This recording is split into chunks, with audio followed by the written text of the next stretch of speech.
Can you hear me? Yes, we can. Can you try to turn on your camera as well? Yeah, that's what I'm trying to do. Mute, choose, hide, rename. That works normally when you click on the three dots in your window. I got it now.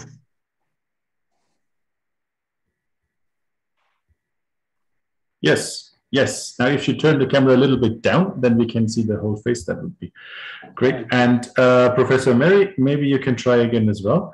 You click on the three little dots that are in your window. That looks promising. On the three little dots that are in your window. Yes, there you go. Excellent. All right.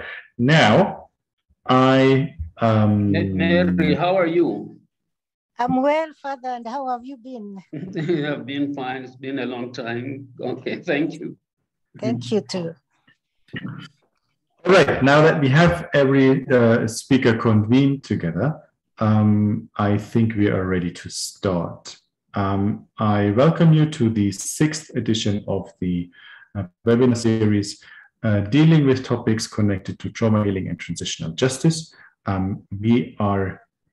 I am Matthias Eder. I work at the Institute for Interreligious Dialogue and Islamic Studies at Tangaza University College, and together with our partners from the School of Arts and Social Sciences at Tangaza University College, we are hosting this series. If you are wondering why I am here and speaking, my colleague Susan is on holiday. She's normally in charge of that, so I'm filling in. If I do anything wrong, please accept my apologies, because she's normally in charge of that. I would like to remind you and wish you happy Diwali for all those who celebrate all over the world. This is one of the highest holidays in the Hindu, Buddhist, Jain, and Sikh cultures. Today, we'd like to highlight the ambivalent role of religion in trauma healing and transitional justice processes through our topic, religion, transitional justice, and trauma healing, and we want to reflect on it critically. It's the 6th webinar in the series that deals with unpacking trauma, transitional justice, and trauma healing in Eastern Africa and the Horn, and we are happy that you have joined our learning session today. If you're interested in the other webinars about the role of gender, youth, COVID, and ethnicity, and also the kickoff of the series, you can find all these recorded webinars on the IRDIS YouTube channel, which I have posted in the chat. It should be visible and clickable for everyone. Before we diving into our topics, there's some technical information. The webinar takes 90 minutes, including the 3 presentations with our speakers, starting with Professor Mary Gitui, Reverend Professor Laurenti Magessa, and Fosia Abdul Hadir. Afterwards, we will have a question and answer sessions.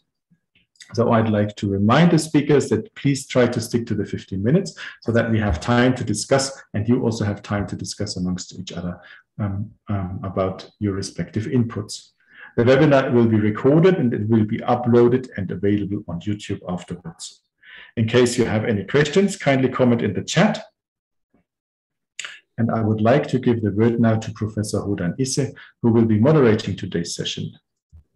She's one of the initiators of this webinar series and a research associate at Tangaza University College. She's also a professor emeritus at the School of Management at University of Buffalo. And most importantly, in this context, she's the founder of the Transitional Justice and Trauma Healing Center at Puntland University, at Puntland State University in Somalia. Professor Hodan, the floor is yours. Hi, thank you. I want to welcome all of you to this important yet neglected topic of unpacking trauma, specifically related tonight to religion and how it can cause transitional justice issues and ultimately the ensuing trauma. I want to welcome all of you. Fosia Abdul, who is also co-founder of the Puntland Trauma Healing Center. We worked together for many years to come up with what we might be reaping the seeds of it today. I also want to welcome Professor Mary and also Professor Laurenti.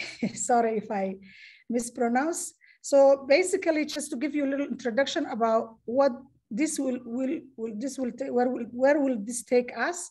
Is we are thinking about having a center of trauma healing and transitional justice. It's in the process, and it's basically been in an institution of learning, is to think about knowledge exchange, knowledge production, and also how we can actually engage our students, whether they're masters, PhDs, or understanding the issues that are general to the world, but particular to East Africa, the issue of trauma healing and transitional justice. So basically that is what we're gonna talk about today. Thinking about religion. Religion, we know each culture or state or family or a country have their own religions, traditions, cultures that are peaceful, very personal and communal. As we know it, religion is peaceful. It actually cultivates cohesion, cooperation, peaceful coexistence. What we've seen of late has been a very traumatizing and issues that can actually use religion, being used to maim and create violence or divided people. What I call it, the cult behavior that uses religion to either actually enhance their own agenda, philosophy, whatever you might call it, that use, recruit, manipulate, convene, use people and collect feelers who might be looking for sense of love, community, identity, attention. So how we can actually reconcile the way we know religion as it came from God, and to be peaceful and compassion and helping and healing, and what we see now in the world. And that's not particular to any specific religion, but we've seen violence and cult behavior and abusing and all that sort of things in every part of the world. So with that, I would like to welcome, we can frame it in a way that's really relates to trauma healing and transitional justice. I know it's a massive topic, but we can talk about the good, the bad, and the ugly of using religion to create mayhem, underdevelopment, division, and these sort of things, and create a cult behavior that you are either with me or you are with the evil. Let me introduce our panelists. We have an amazing panelist tonight. I will start with Fosia Abdul. Is a founding member of Hankal Institute for Peace and Policy Development. Hankal is a non-for-profit think tank dedicated to building and promoting peace, gender equity, developing sustainable public policy and programs while enhancing public sector accountability and social entrepreneurship. With also Fosia is my colleague and co-founder of Trauma Healing and Transitional Justice in Puntland. Fosia's research interests are in the area of conflict analysis, transitional justice, or post-conflict justice mechanisms, gender mainstreaming, and the role of women in governance, democratization, and conflict resolution in the Horn of Africa. My next panelist is Mary. Mary Gitui is a lecturer at the Catholic University of Eastern Africa in the Department of Religious Studies. Mary has previously served under various capacities at Kenyatta University. She has researched widely and published in the area of education, religion, and gender.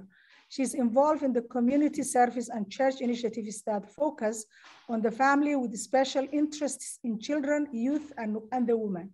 Mary also has keen interest on the challenges that contemporary Africa has to grapple with as it relates to culture, globalization, and rural migration. She's also a close friend of IRDIS, which I might say is the neck and the head of this program. They've been IRDIS has been really complementary to the program. Our marketing department, our amazing Abdul, the Dean of School of Social Science. So there is a whole communal work, teamwork here that has produced these results that we are exploring tonight.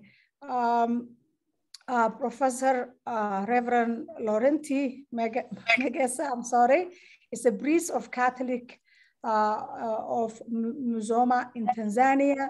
He teaches theology at the Hakima University College, Jesuit School of Theology, Tangaza University College, and the Catholic University of East Africa in Nairobi, Kenya. He is the author of many articles and books and an eminent representative of African theology. With that, I would like to really have a very amazing and entertaining and educational learning visible night. I will start to welcome Professor Mary Gutu to be the first presenter, and then Professor Laurenti to be the second one, and also Professor Fosia Abdul, who is also a huge researcher, a big researcher in the West and also now in the Horn. I will be the third one. And I will be sometimes intervening. And anybody who wants to intervene will be welcome, especially Idel, who is going to be part of it tonight, even though she might be trying to escape tonight, but we'll put her on the spot. With that, I would like to welcome Mary. Thank you so much. Thank you very much for the introduction. And thank you again for this initiative. And thank you for the topic tonight. As you have said, really, it's very heavy and very wide. What I sent to Susan, I said that these are just talking points, given that there is so much that one would cover on this. And given that we are constrained by time, I'll immediately go to the few ideas that I have. And I believe that the discussion will open more ideas. And I'm glad to be sharing the platform with Father Magesa, our senior, and Fosia that I'm going to meet for the first time today. Again, to acknowledge that there has been a series on transitional justice and trauma healing. So today we're going just to add the flesh from the perspective of religion. And so just a few opening remarks that the transitional justice has already been covered in this series, but suffice to note the following 4 pillars of transitional justice. One of them is prosecution initiatives, truth-seeking processes, reparation programs, and institutional reform. The importance of transitional justice being to reduce inequality and marginalization by increasing the capacity of victims and other citizens to act and coordinate their efforts in realizing justice. This is in recognition of the fact that there are violations of economic, social, and cultural rights. Simply put, violation of human rights. And this is evidenced in structural inequalities. When I say desire for lasting peace, it's an indication that we do not have peace, or we have relative peace. There is a desire to ensure accountability for crimes. There's the desire to establish truth, and there's desire to foster reconciliation. In brief, that's all I would like to say about transitional justice. As I've indicated, I believe that this is an issue that has been dealt with in this series. Trauma healing has already been addressed, but important to note for our presentation again, is that there's a strong link and connection between transitional justice and trauma healing. Cases and causes of injustice and trauma are those situations where the stability of the individual or community is threatened or violated. And this results in fright, helplessness, insecurity, overwhelmingness, isolation, anxiety, dangerous situations, pain, emotional imbalance, bad memories, stress, fear, shame, guilt, withdrawal. So this is trauma. And we can say that this is unfortunately very common. And Each one of us will experience one of these or several of these at different times and in different magnitudes. The causes of this trauma could be illness, relationships gone so, sexual abuse, verbal abuse, neglect, political instability, economic deprivation. And this can go on and go on and go on.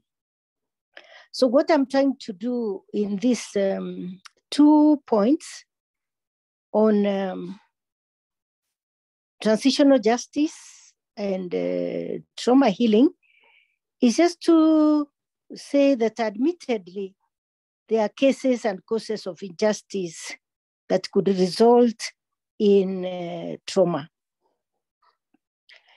And there are many ways to contribute to transitional justice and trauma. Okay, let me just repeat that. There are many ways to contribute to transitional justice and trauma healing so as to achieve or experience healing or holiness of life. Sorry, there is something which was missing there. One such way or approach or one such institution is religion, broadly taken as the belief system of our people. And already our moderator has mentioned that. And this could vary from one community to another that touches on the people's ethical systems, their social systems, their economic systems, their rituals, their myths, their doctrines, their governance systems. And the bottom line that I want to emphasize here, and again, our moderators already talked about that, is that religion focuses or emphasizes or should emphasize on holiness, goodness, wholeness, oneness, all of them which are related to healing. For purposes of this presentation, I'd like to dwell on indigenous African socio-cultural context, which we could call African traditional religion.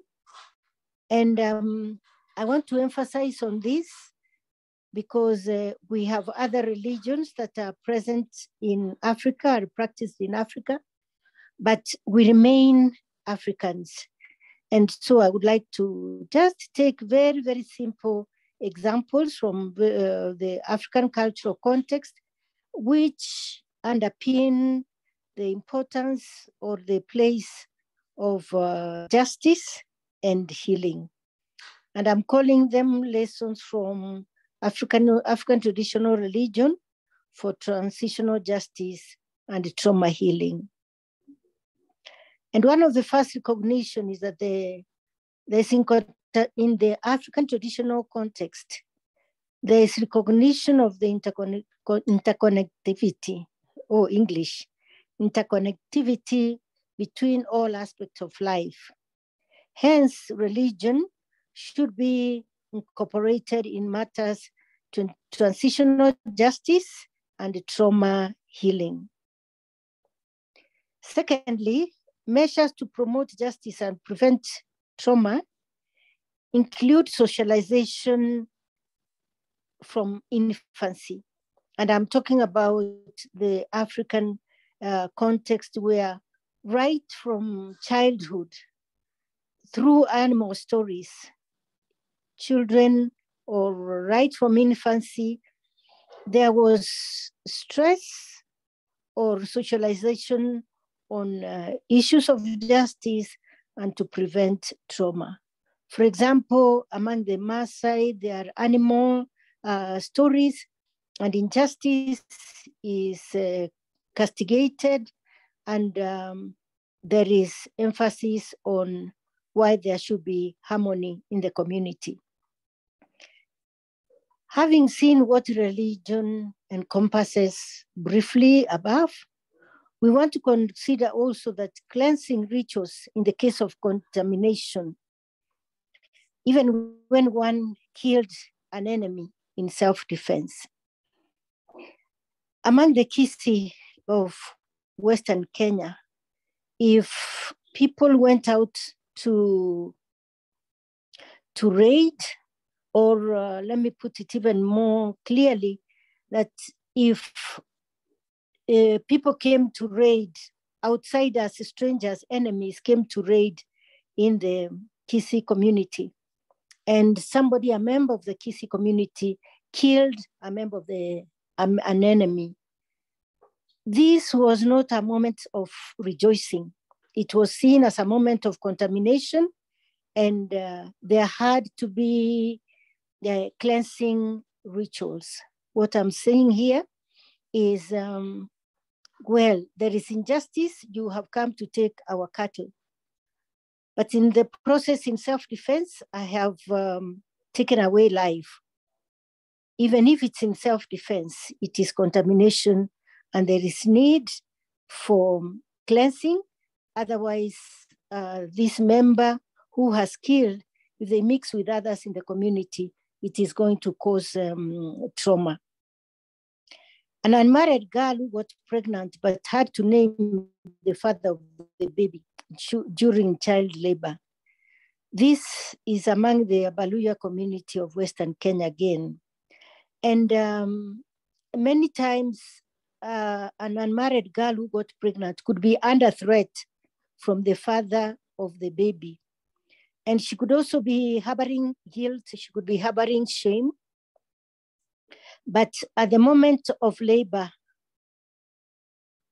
it could be, you could see it as a threat, but this was an opportunity for her to be relieved of the guilt. She was to name the father of this baby, and also for the man to take due responsibility, and for the baby to be given the identity and the belongingness to the community. It's like mixed, but we can see there elements of justice and healing, and yet at the same time, trauma. In many African communities, there are those that are considered bad deaths. Well, I don't think there is any good death, but bad deaths such as drowning.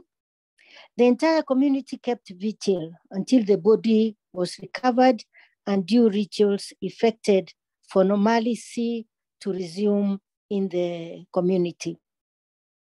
What I'm trying to emphasize here is that when we're talking about justice, we're talking about the entire community standing together and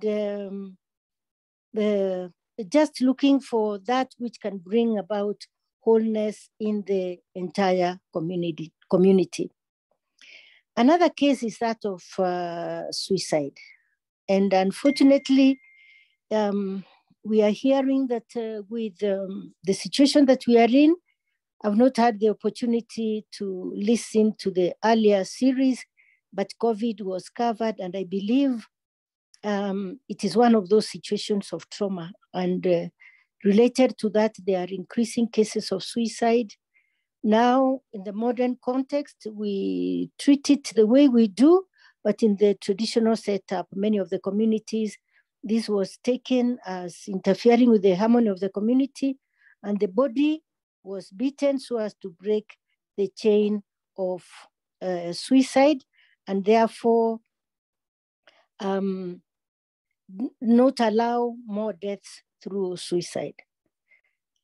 Two warring parties. Two parties go to war, maybe clans or individuals, and reconciliation included a point of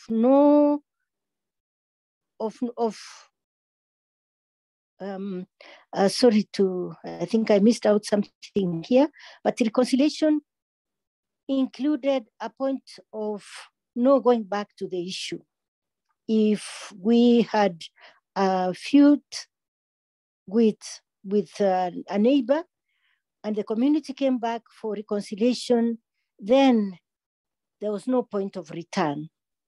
And if we continued to go back to this issue, then there could be dire consequences if the points of reconciliation are broken.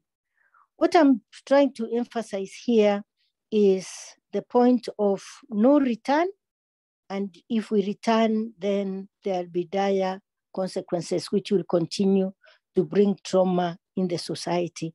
And here again, we see a point of justice in that even if I'm the winner or even if I'm the loser in this conflict, we are not going to talk about it. We put an end to it. One could ask, could this mean that we are bottling it up?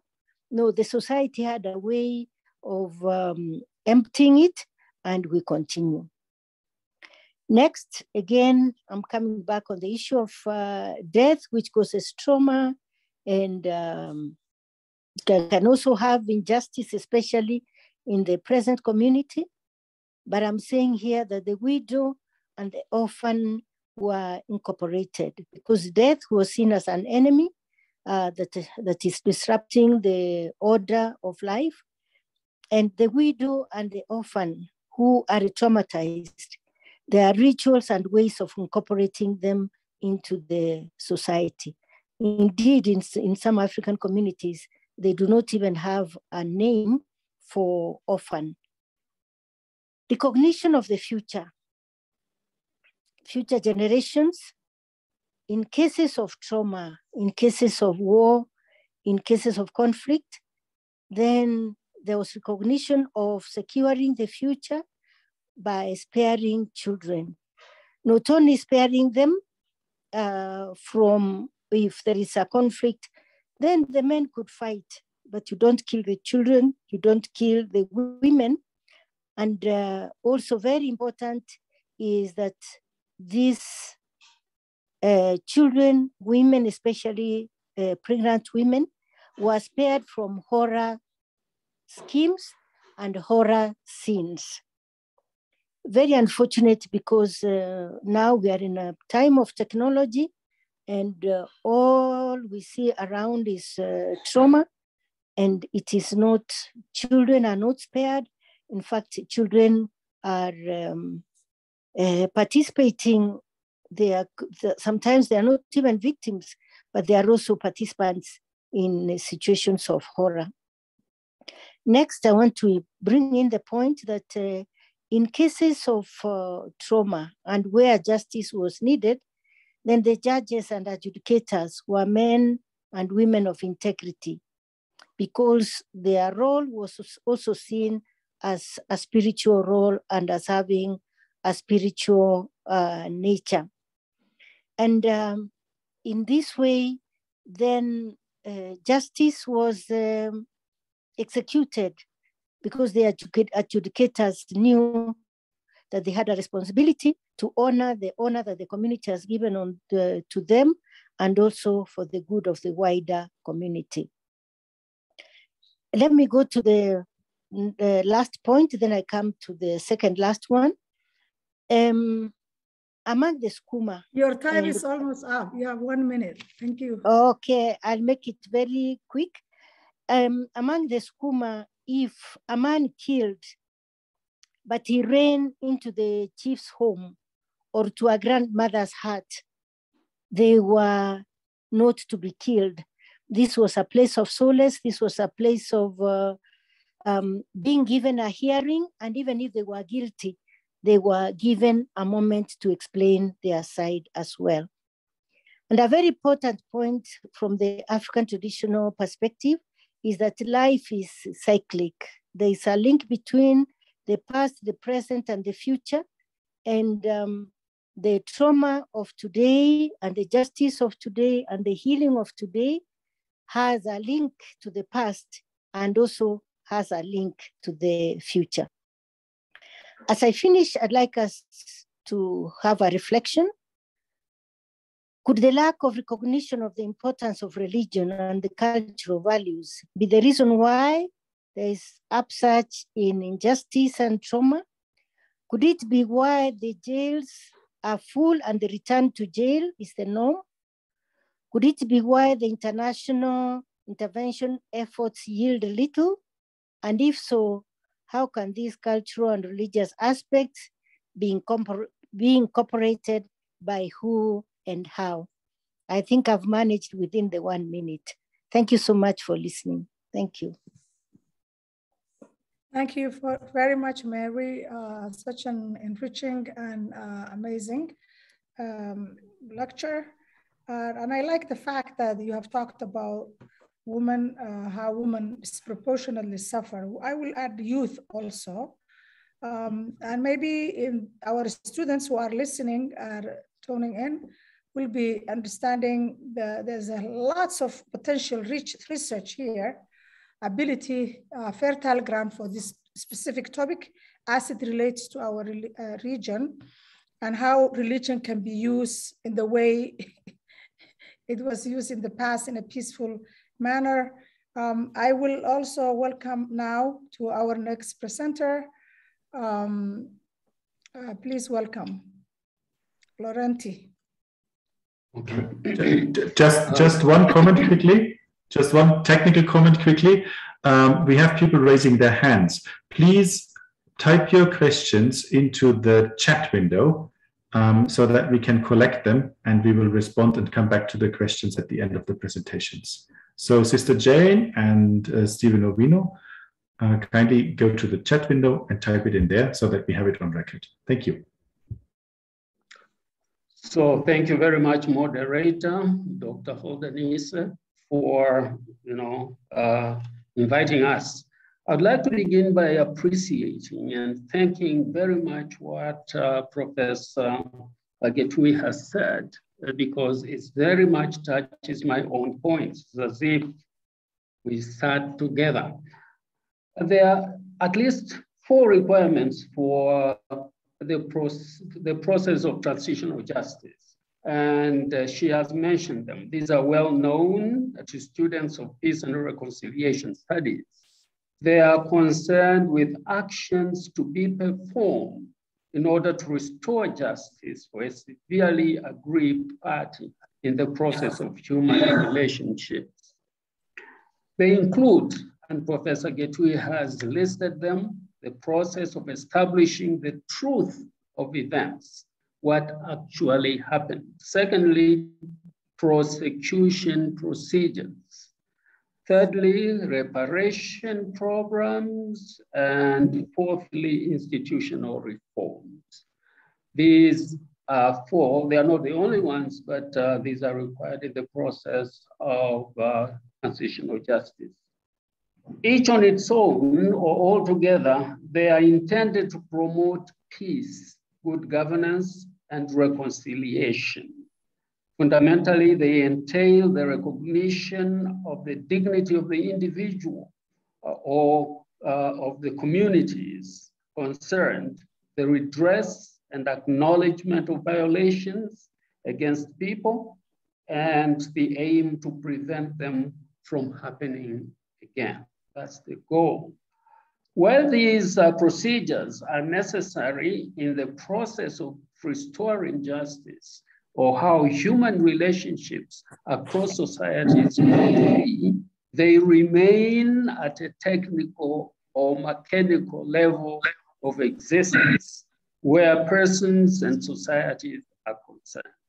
Sometimes we leave them at, even when they are performed, they remain at the technical or mechanical level of existence.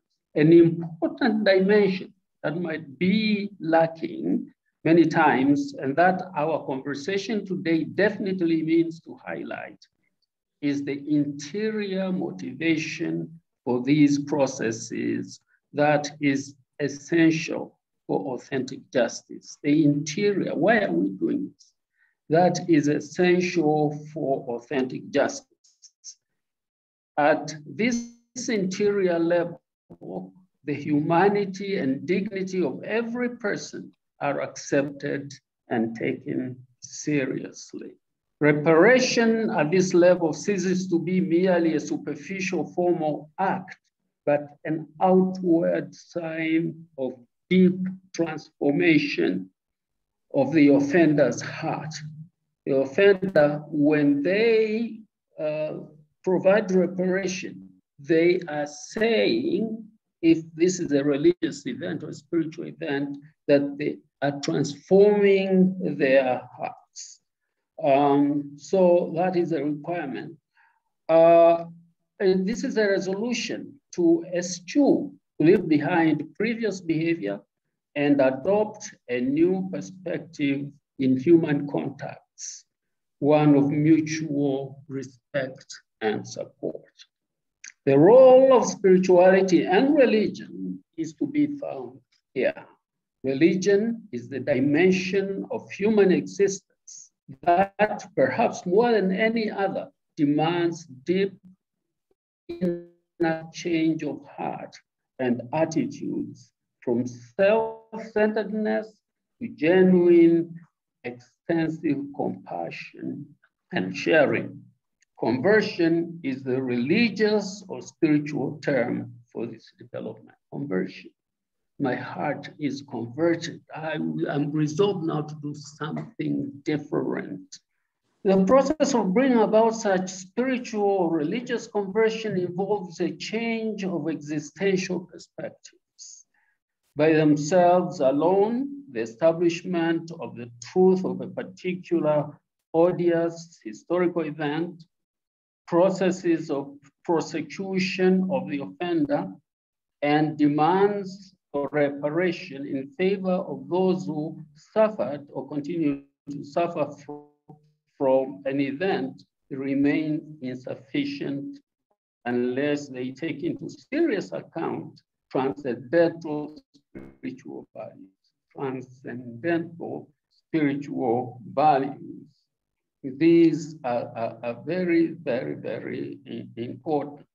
That is, they must take into account transformation of mind and heart and spirit. If they are not to remain mechanical again, and they have to take into account transformation of mind, heart, and spirit that underline the need for true institutional reform. Institutional reforms, again, can become merely mechanical unless there is a change of heart. Now, the change must be based on the realization of the reality that despite obvious racial, psychological, gender, cultural, and other differences, humanity as a whole is one. We must accept that as the first principle. There are differences, of course, we cannot deny them, but humanity as a whole is one. And processes of transitional justice must take that fact into account. Religion incorporates and is the human expression of this awareness that humanity is one. Religion is the incorporates this awareness that we belong together.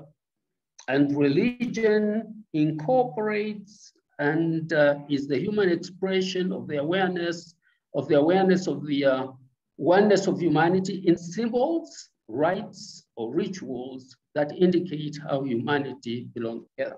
The rituals of religion, the symbols of religion, the rites and rituals indicate how humanity belongs together, any religion. It is true that the significance that religion must play in the process of effective transitional justice and trauma healing is increasingly being realized today, I think. But my intention, again, like Professor Getu is to point out a serious deficit in this consciousness that humanity is one. We are slowly realizing this, but there is a deficiency in this realization. It pertains to the very understanding of religion prevailing today. Perhaps unintentionally, in most cases, the notion of religion is restricted to the historically established and dominant spiritual orientations of the world, such as Islam and Christianity, as well as some Asian religions like Hinduism and Buddhism. Rarely, I want to submit, if any at all, is it extended to the contribution of African spirituality and African religion. which Professor Getui talked about. Their contribution to human healing and flourishing is seldom genuinely sought or truly valued in the conversations about trauma healing. My point is that this must change, that the contribution of African spirituality and African religion must be taken seriously. The particular contribution of African religion on issues to do with transitional justice and healing of trauma caused by damaged human relationships consists in the dimension of forgiveness that African spirituality insists on, as well as the deliberate effort to reconstruct communion in the human community when this is broken apart by various forms of injustice. This is a very important contribution, forgiveness. Obviously, this is the institutional form that one of the traditional foundations of transitional justice insists on. There is a fundamental difference in outlook between the African traditional way and the way that we know it, that is done in the process of transitional justice. By reconstructing community, African religion includes as an indispensable element the participation of the departed, the ancestors, and also the expectation of the yet to be born. Professor Getui pointed that very clearly, the cyclic thing. According to African spirituality, religion, and philosophy, the demands of true humanity to respect the ancestors and to guard and protect the rights of the yet to be born is generally referred to as Ubuntu. It's certainly to be, it pertains to the foundational ontological and cosmological worldview that we are all connected and we cannot be ourselves without community. This is the expression, this is the meaning of the dictum, I am because we are, and since we are, therefore I am. How many minutes do I have?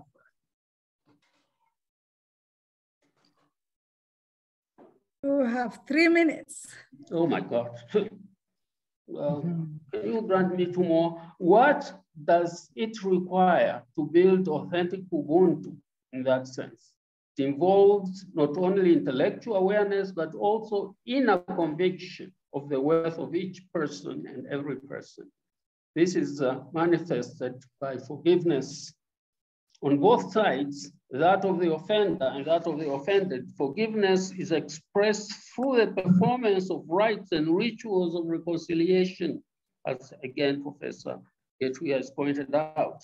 From this perspective, African religion supplies many important ceremonies that underline forgiveness in view of establishing harmony between and among communities broken and traumatized by physical and psychological violence and other forms of inhumanity. African rituals may originally have been local and ethnocentric, but well examined, they are symbolic and capable of larger global implications and applications. In modern times, concrete structures that can act as ritual forums of reconciliation, purification, and trauma healing, akin to African procedures, include activities of institutions such as the United Nations and the Security Council within it.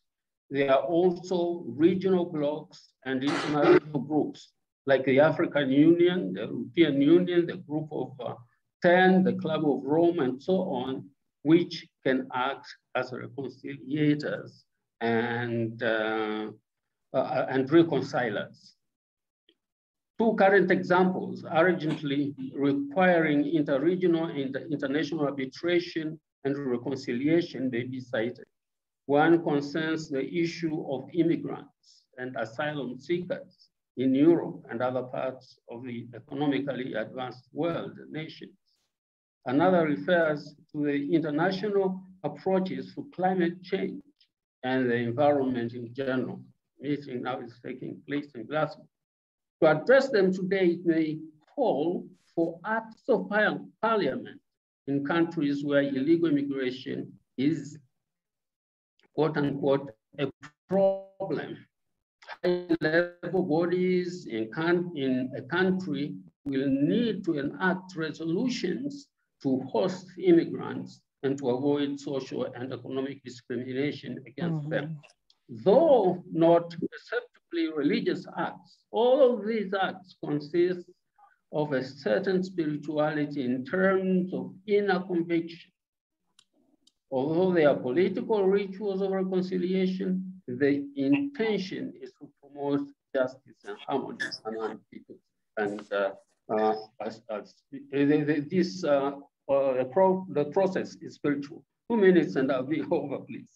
If the source of the problem is correctly analyzed, the causes understood, it will be seen that the very areas of the world experiencing this difficulty represent its historical source to begin with. In terms of consciousness, ostensibly political, legislative, to arrest the suffering of immigrants, atonement, and reconciliation. So the time is long gone when any individual, community, or nation can do it alone in these and similar matters of global significance. Coordinated approaches and cooperation among nations of the world constitute the condition for survival of the cosmos and the human race. In his reflection in Evangelii Gaudium, the Joy of the Gospel, for example, Pope Francis notes that today the important thing is not to walk alone, but to rely on each other as brothers and sisters in a wise and realistic ongoing process of discernment to save the universe. Thank you. Thank you. Just before I came, thank you so much, Professor, for really giving us an amazing overview of, you raised an issue of human dignity, and it's related to transitional justice and trauma healing. It might mean social, economic, and political justice or lack thereof. I actually want to think about how, what we inherit from the past and where we're going with it and moving to the future.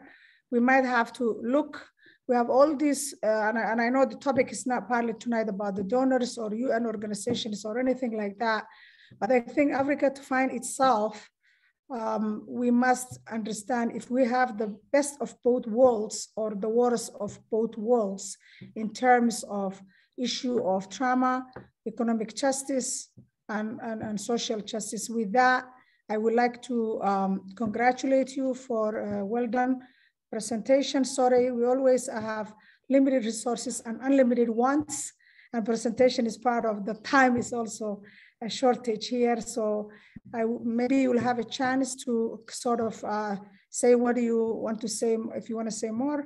But I would like to welcome Fosia Abdul, a dear friend. Please welcome. I hope she's with us. Thank you. Yes, thank you so much. I am with you, but we have a Somali saying that says, "Afef horelaho," at Kesindambe. I am connecting from Jigjiga, the Somali region in Ethiopia. My internet is very unstable. So heads up, if I disappear in the middle of my presentation, I will try and join through a phone or something. I want to thank Dr. Hodan Isse, a dear friend of mine, and Dr. Churu from Tangaza University, and the esteemed co-panelists that I am meeting for the first time, both scholars. It's really a pleasure to share this platform with you all. IRDIS, if I'm saying that right. Matthias, also nice to meet you. It is an honor. I am not a religious scholar, but it's very fascinating to try and reflect. And that's what I did in the midst of a very busy week. I was running focus groups and research sessions in the hinterland. So I've been traveling by road most of the week. So thank you. And I am really happy to see. I remember, I think it was either early 2020 or 2019 when the Dean of Social Sciences at Tangaza University, myself and Hodan were discussing something to do with this topic and a knowledge translation and knowledge production, co-production. So it's good to see the fruition. Transitional justice, I think, has been covered well. What I am curious about, and I'm going to read more on because I only read recently the nexus between religion and transitional justice, which is what we are reflecting on today. So thinking about how does religion relate to justice overall, religion has always had a powerful role in shaping ideas of social justice, oppression, and liberation. So people have always, brought in their faith into that. Mind you, though, religious authoritarianism can be used as a means of persecution, but social justice is also seen as a moral imperative in many faiths. So we have people always go back to their faith and their moral guidance they take from religion, but also religion has been, just as many things have been abused, been also used that way. So we can think of transitional justice as the processes that people engage in a post-conflict. So as the sum of a numerous activities that states and citizens undertake to address past political injustices in order to restore political order in the present and move forward into the future. So transitional justice also is a mechanism for democratizing systems that might have been or that have been undemocratic in a sense. Sorry, I'm just recovering from a cold, not a virus, just cold. So transitional justice processes, as I said, are mechanisms to deal with human rights abuses committed during protracted conflicts. And once a society is a post-conflict, which in the Horn of Africa, to be completely post-conflict is really triggery, complicated definition. But once a society is post-conflict, then transitional justice processes aim to move such society towards justice for past wrongdoings and more democratic and just state institutions. So what that means is reforms need to happen. People have to see that the systems that were very oppressive have changed and are being reformed.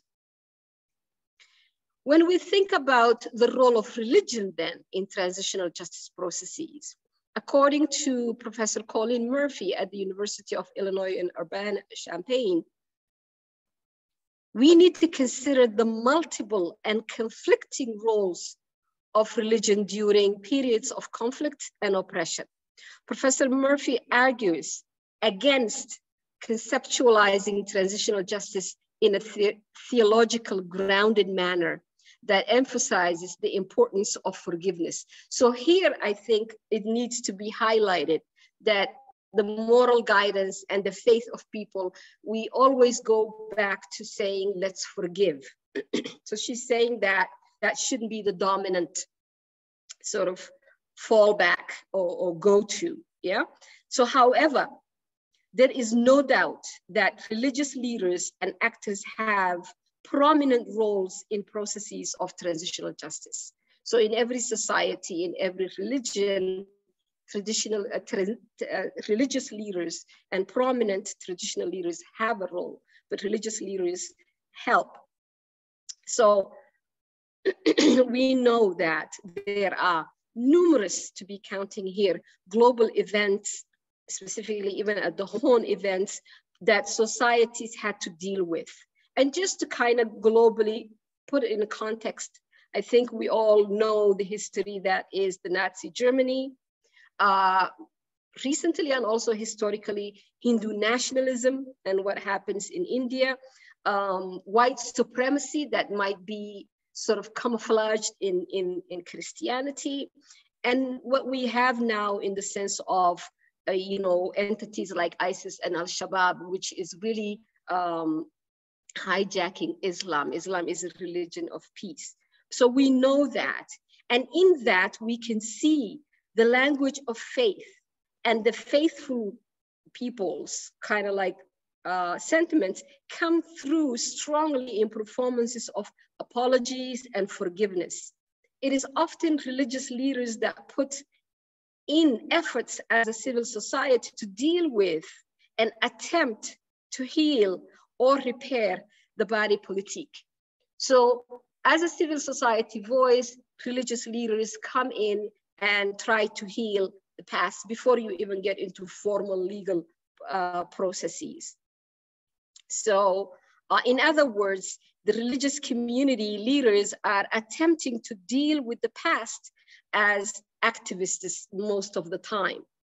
According to Daniel Philpott, Associate Professor at John B. Kroc Institute for International Peace Studies at the University of Notre Dame in San Diego, he says a distinctive feature of religious involvement in transitional justice is the theme of reconciliation.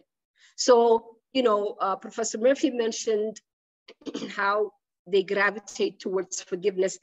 The other theme that strongly comes through in the religious literature is also reconciliation and reconciling and healing societies. Philpott posits that reconciliation finds strong justification in religious texts, traditions, and theologies, and is espoused by religious leaders disproportionately. He continues to point out that religious people are mostly responsible for making reconciliation a fixture in today's global political discourse. And of course, it's important to heal together, to bring society together, to reconcile what went wrong. There is another author, Ilham Kazemi, who highlights using the example of Tunisia, a recent call to incorporate Islamic principles and mechanisms into post-conflict transitional justice efforts to increase the local relevance and contextual sort of relevance and legitimacy. So, not many examples exist where Islamic societies have really, to provide concrete primary evidence that have gone through a transitional justice from beginning to end. But there is some Christian examples, like the Truth and Reconciliation Processes in South Africa. So Kazemi argues that also because there is a call for it that says that if you incorporate Islamic principles, there will be a sense of ownership by the communities. It will have some value and relevance to the communities. However, what she kind of warns against is that countries with a history of state-sponsored secularism, religion can at times, not always, at times play a marker of a political and collective identity, which might lead to polarization in a transition process. Using the example of Tunisia.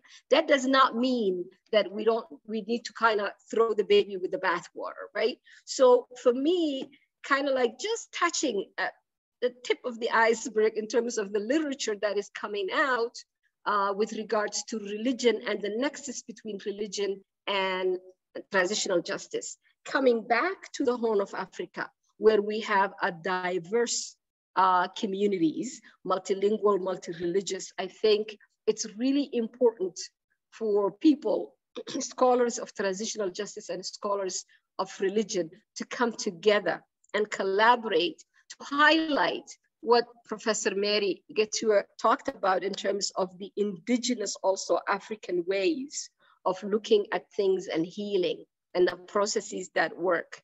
And Professor Legessa also talked about that. So the Horn of Africa has a tumultuous history that is laced with conflict, ethnic-based conflict. Talk about ethnic-based conflict.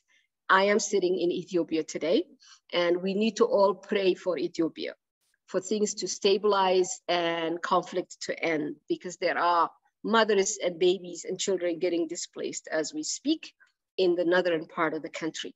So conflict seems to be reoccurring in the Horn of Africa. What we have in the context of Somalia, which is where I was born and brought up, and Hodan and I looked at a lot of issues related to the trauma of the civil war.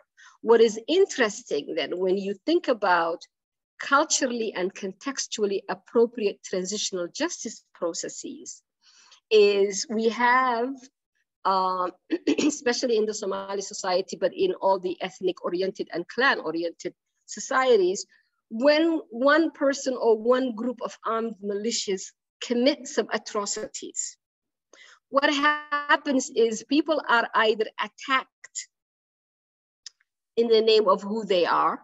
You know, in the context of Somalia, it's not religion-based, it's clan-based. And those who are mobilizing the militias will beat the drum of the clan identity.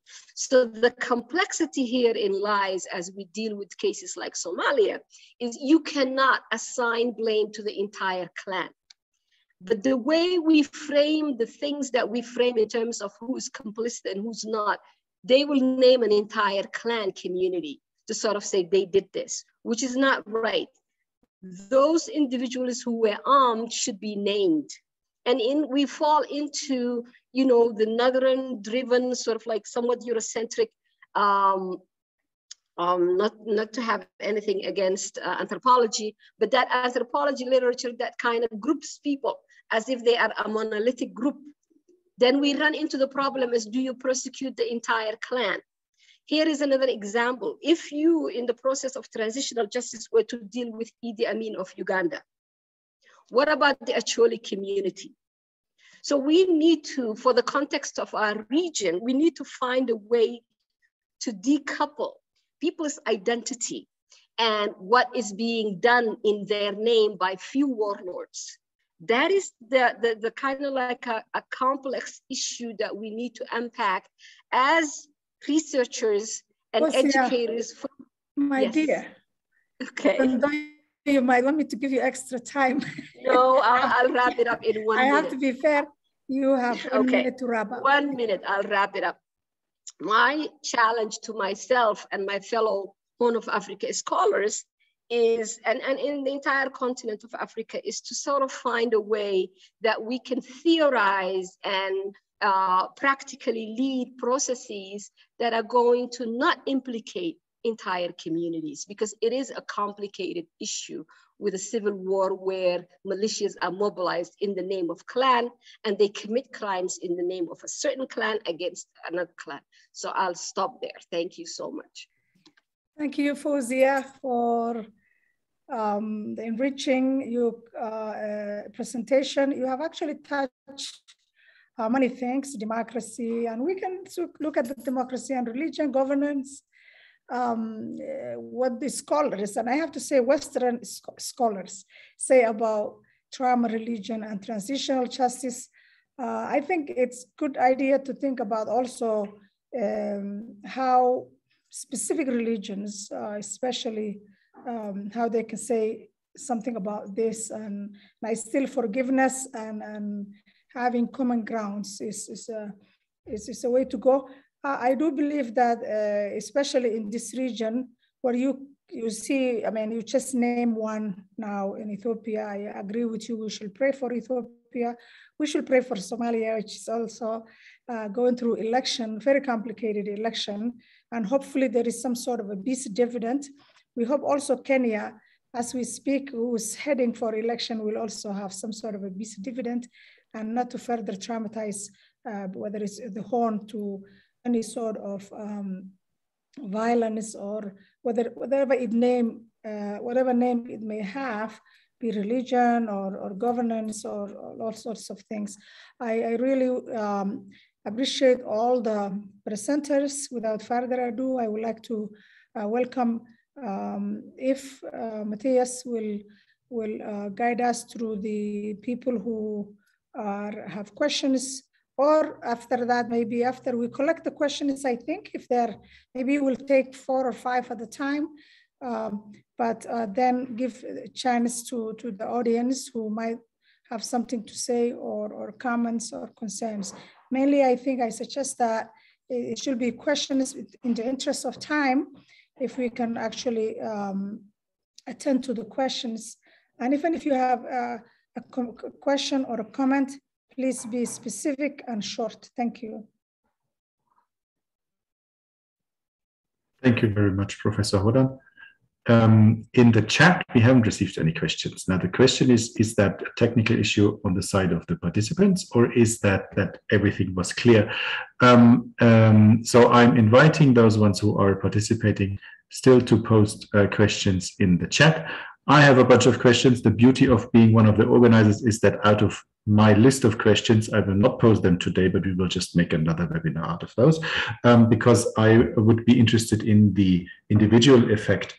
Most of the speakers and most of the aspects that have been discussed were about broader ways of reconciliation, while I would like to go on to the personal level at some point.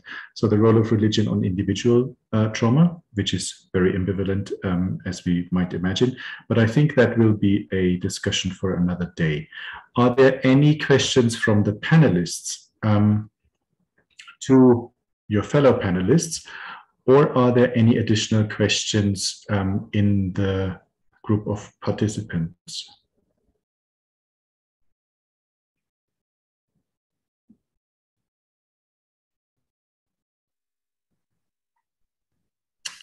Silence Hello? is complicity. Hello? Yes, Mary. Yes, please, Professor Mary Gitui. Yes. Yes, I just want to appreciate my co-panelists, and perhaps Fosia would elaborate more on the issue of ownership of processes.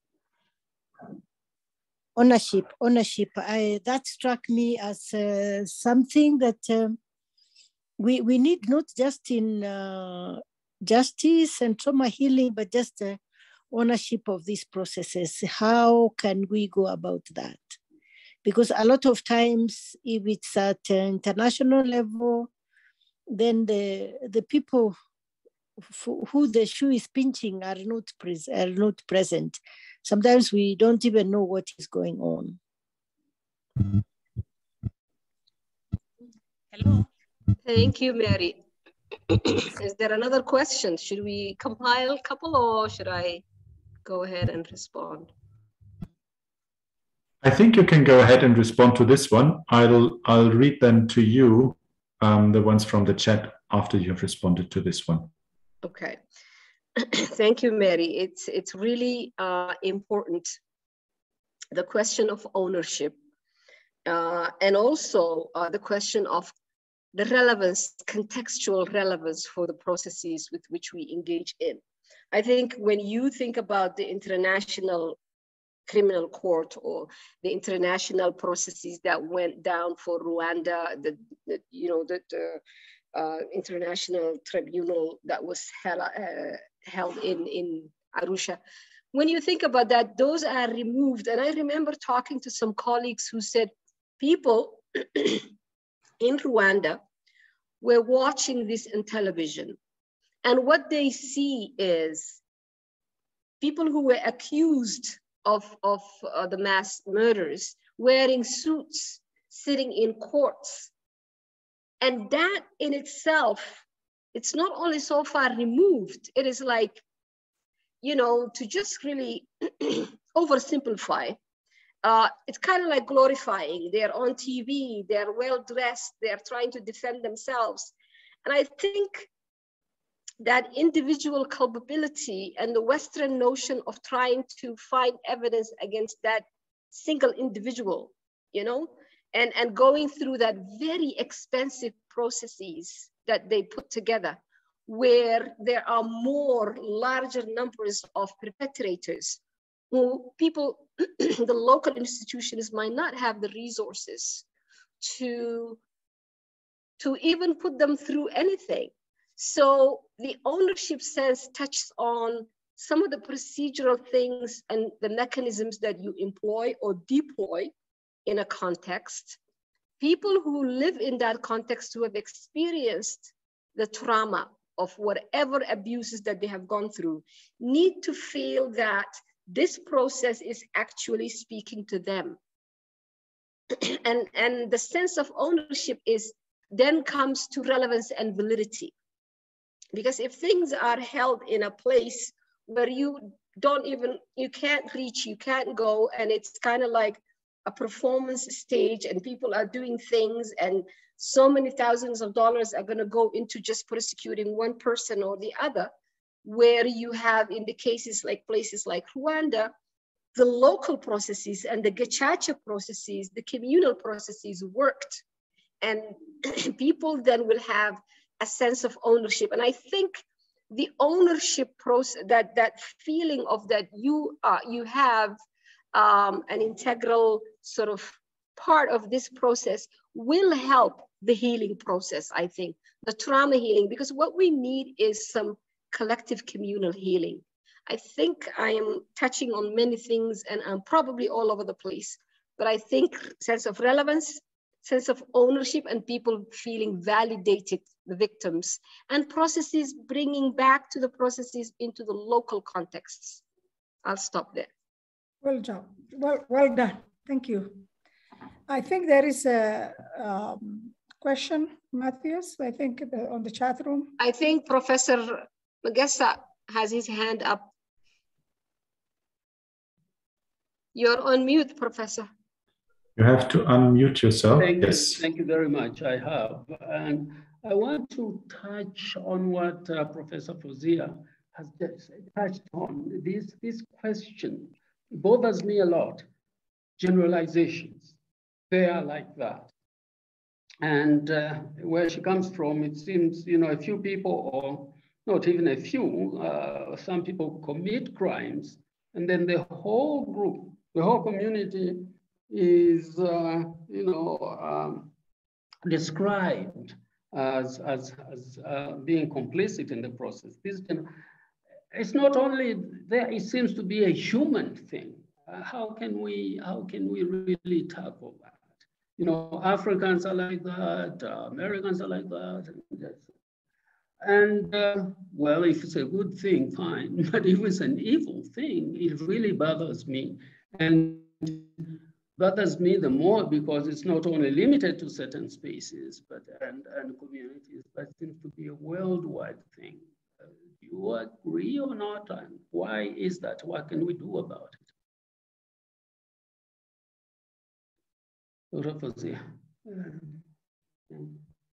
That's all. That's my question. My comment or question, yes.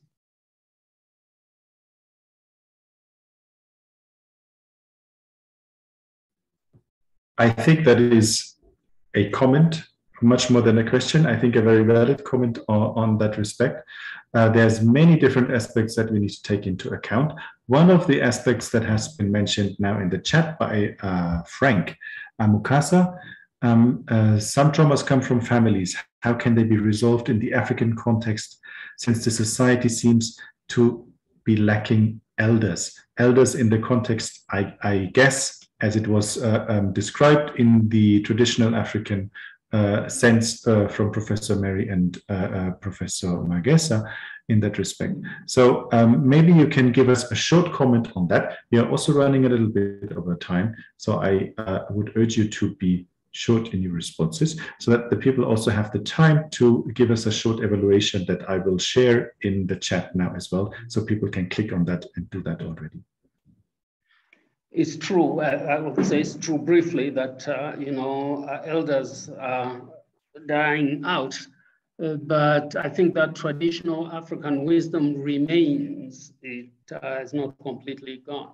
And my suggestion, very, very important to me, that kind of wisdom should be perpetuated through education, formal education. And that's the pity of education in Africa, is that they're not putting enough emphasis, I think, on the wisdom of Africa, traditional or religious or spiritual. So that's all I would say, that we have to reinvent it. We have to stress it again in our educational institutions and in our communities. Yes.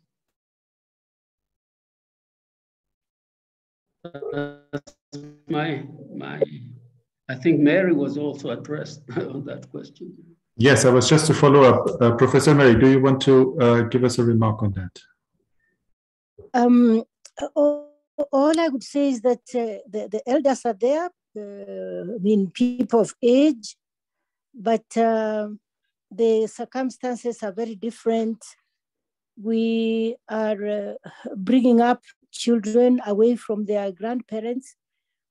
What I would ask or what I would comment, following up on what Professor Magesa said, is that we need to go with the times and seek those institutions or those agents that would play the role of these elders. The last 4 days, there has been a conference on land policy in Africa. It has just ended this afternoon Kigali was the host, but given the circumstances of COVID, it was all virtual from IRDIS, and we know what is going on there. But briefly, what was coming out is that the concerns and the issues we have about land in Africa is because we've lost a part of our spirituality.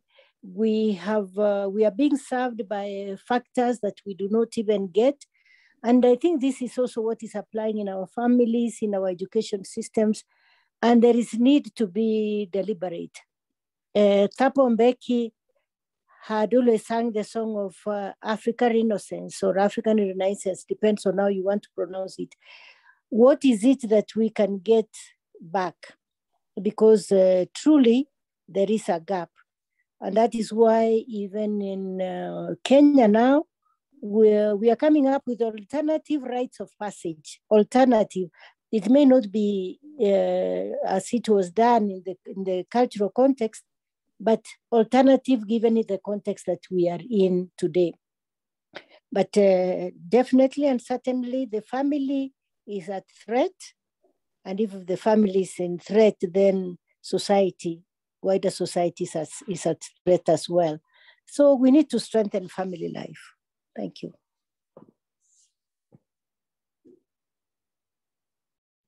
Thank you. I will just go very briefly through the comments and questions that obviously when I say we're going to close soon, there will be comments and questions. So I'll just go briefly. So forgive me if I am shortening your comments. We have a comment from the Dean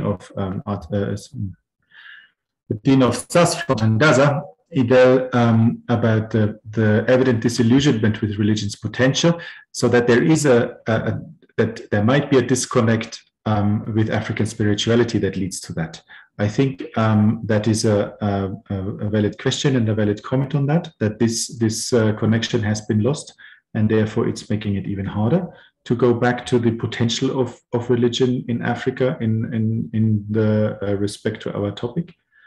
In the similar line from Monica, I don't see the family name, so sorry. Can I say that a lot needs to be done by going back to our roots in order to heal to trauma experience? I think that has been answered to some degree by Professor Laurenti and Professor Mary. And then there's a comment from Fadumo Mohammed about trauma in a person decontextualized over time looks like personality.